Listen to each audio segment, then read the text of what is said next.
നേപ്പാളിൽ ഒരു സുപ്രധാനമായിട്ടുള്ള സംഭവം നടന്നിരിക്കുകയാണ്. എന്താണ് എന്ന് പറഞ്ഞു തരാം. അതായത് മാർച്ച് 28 രാവിലെ 11:30 ഒരു റാലി നേപ്പാളിലെ കാഠ്മണ്ഡുവിലെ ടിങ്കു എന്ന് പറയുന്ന പ്രദേശത്ത് ഉടലെടുക്കുന്നു. ഈ ടിങ്കു എന്ന് പറയുന്ന പ്രദേശത്ത് രാജവാഴ്ച നേപ്പാളിലേക്ക് തിരിച്ചു വരണം എന്നതിനെ അനുകൂലിച്ചുകൊണ്ടാണ് ആ റാലി ഉണ്ടായത്. യഥാർത്ഥത്തിൽ നേപ്പാളിലെ സാഹചര്യം അനുസരിച്ച് നോക്കുകയാണെങ്കിൽ നേപ്പാളിൽ രാജവാഴ്ചയായിരുന്നു. നേപ്പാൾ ഇപ്പോഴാണ് സെക്യുലറായി മാറിയത്. അതിനു മുമ്പ് നേപ്പാൾ ഒരു ഹിന്ദു രാഷ്ട്രമായിരുന്നു. എന്നാൽ നേപ്പാൾ സെക്യുലറായി മാറിയതിൽ പിന്നെ അവിടെയുള്ള ജനങ്ങൾക്ക് വലിയ ആശങ്കയും അവർക്ക് വലിയ പ്രശ്നങ്ങളും ഉണ്ടായി. അങ്ങനെ ഉണ്ടായ ആ സാഹചര്യത്തിൽ അഴിമതി വർദ്ധിച്ചു. കമ്മ്യൂണിസ്റ്റ് സർക്കാരാണ് നേപ്പാളിൽ ഇപ്പോൾ ഭരിച്ചുകൊണ്ടിരിക്കുന്നത്. അഴിമതി വർദ്ധിച്ചപ്പോൾ ഇനി ഞങ്ങൾക്ക് സെക്യുലർ ആവണ്ട, ഞങ്ങൾക്ക് രാജവാഴ്ച മതി, ഞങ്ങൾക്ക് ഹിന്ദു രാഷ്ട്രം മതി എന്ന് പറഞ്ഞ് അവിടെയുള്ള യുവാക്കളടക്കം തെരുവിലിറങ്ങുന്ന ഒരു സാഹചര്യം ഉണ്ടായിരുന്നു. അവിടെ രാജാവായിട്ടിരുന്ന ഒരു വ്യക്തിയുണ്ട്, അദ്ദേഹത്തിൻ്റെ പേര് ജ്ഞാനേന്ദ്ര ഷാ എന്നാണ്. ഈ ജ്ഞാനേന്ദ്ര ഷായെ തന്നെ തിരിച്ചു കൊണ്ടുവന്നാൽ മതി, ഞങ്ങൾക്ക് അദ്ദേഹത്തിനെ മതി എന്ന് പറഞ്ഞ് ഇവർ തെരുവിലിറങ്ങി. അങ്ങനെ ഒരു പ്രക്ഷോഭം നേപ്പാളിൽ ഒരു സൈഡിൽ കൂടെ നടക്കുകയാണ്. ഇങ്ങനെ നടക്കുന്ന ഈ പ്രക്ഷോഭത്തിൻ്റെ ഭാഗമായിട്ടാണ് കഴിഞ്ഞ ദിവസം ടിങ്കു എന്ന് പറയുന്ന കാഠ്മണ്ഡുവിലെ പ്രദേശത്ത് ഒരു രാജവാഴ്ച അനുകൂല റാലി ആരംഭിച്ചത്.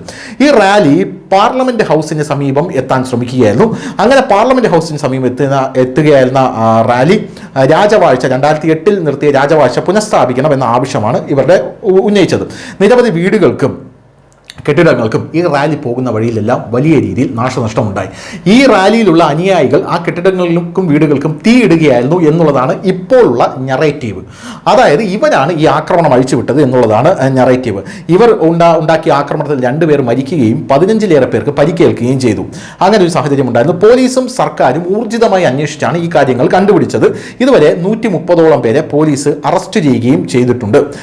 എന്തായാലും ഈ ഒരു ആക്രമണത്തിന് ഈ ഒരു റാലിയിലെ ആൾക്കാർക്ക് പകരം സർക്കാർ അവിടെ പിടികൂടാൻ പോകുന്നത് ജ്ഞാനേന്ദ്ര ഷാ എന്ന് പറയുന്ന അവിടുത്തെ മുൻപത്തെ രാജാവിനെയാണ്. ഈ രാജാവ് കാരണമാണ് ഇപ്പോൾ ഈ ആക്രമണം ഉണ്ടായതും നിങ്ങളാണ് അതിന് ഉത്തരവാദി എന്ന് പറഞ്ഞ് ഈ രാജാവിനെ പിടികൂടാൻ ഒരുങ്ങുകയാണ് ഇപ്പോൾ നേപ്പാളിലെ സർക്കാർ. ഈ സംഭവത്തിന്റെ മുഴുവൻ ഉത്തരവാദിത്വം നേപ്പാൾ ആഭ്യന്തര മന്ത്രാലയം മുൻ രാജാവ് ജ്ഞാനേന്ദ്ര ഷായും അദ്ദേഹത്തിന് വേണ്ടി പ്രസ്ഥാനം നേതൃത്വം നൽകുന്ന ദുർഗ പ്രസായിലേക്കുമാണ് വിരൽ ചൂണ്ടിയത്. 2008 പാർലമെന്റ് വഴി നേപ്പാൾ രാജവാഴ്ച നിർത്തലാക്കി. തുടർന്ന് നേപ്പാൾ ഒരു മതേതര ജനാധിപത്യ രാജ്യമായി മാറി. എന്നിരുന്നാലും അടുത്ത കാലത്തായി രാജവാഴ്ച പുനഃസ്ഥാപിക്കണമെന്ന ആവശ്യവും ഉയർന്നു വന്നിട്ടുണ്ട്.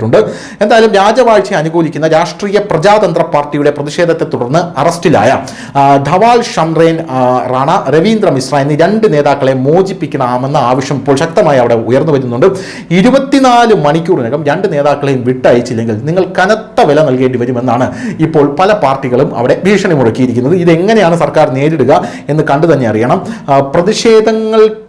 ഇനി ഉണ്ടാകുന്ന പ്രതിഷേധങ്ങൾക്കുള്ള സകല ഉത്തരവാദിത്തങ്ങളും അത് സർക്കാരായിരിക്കും എന്നും ഇപ്പോൾ ഈ പ്രതിഷേധക്കാർ പറഞ്ഞിട്ടുണ്ട്. അതിനി രാജാവൊന്നും ആയിരിക്കില്ല ഉത്തരവാദി, ഞങ്ങളൊരു താക്കീത് തന്നു എന്നും ഇവർ പറയുകയാണ്. അക്ഷരാർത്ഥത്തിൽ നേപ്പാൾ ഒരു ആഭ്യന്തര കലാപത്തിലേക്ക് അല്ലെങ്കിൽ ഒരു ആഭ്യന്തര യുദ്ധത്തിലേക്ക് പോവുകയാണ് എന്ന് തന്നെ നമുക്ക് വിലയിരുത്തേണ്ടി വരും. ഇന്ത്യക്ക് ചുറ്റുമുള്ള രാജ്യങ്ങളിലെല്ലാം ആഭ്യന്തര യുദ്ധം നടക്കുകയാണ്. പാകിസ്ഥാനിൽ ടെഹ്രീക്കെ താലിബാനും BLA-യും, ബംഗ്ലാദേശിൽ ഇപ്പുറത്ത് പാകിസ്ഥാന്റെ ISIയും റോഹിംഗ്യനും അരക്കിനും, താഴെ ശ്രീലങ്കയിലാണെങ്കിൽ കടം കയറി മുടിഞ്ഞ് അതിനകത്തെ ജനങ്ങൾ തന്നെ തമ്മിലടിക്കുകയാണ്. ഇപ്പം മുകളിൽ നേപ്പാളിലാണെങ്കിൽ വലിയ രീതിയിലുള്ള പ്രക്ഷോഭവും, അഫ്ഗാനിസ്ഥാനിലാണെങ്കിൽ താലിബാൻ ഭരണത്തിലുമേറി. ഇന്ത്യ മാത്രമാണ് ജനാധിപത്യപരമായിട്ട് നിലനിൽക്കുന്നത്. എന്തായാലും നേപ്പാളിലും ഇപ്പോൾ ആഭ്യന്തര യുദ്ധം പൊട്ടിപ്പുറപ്പെട്ടിരിക്കുകയാണ്.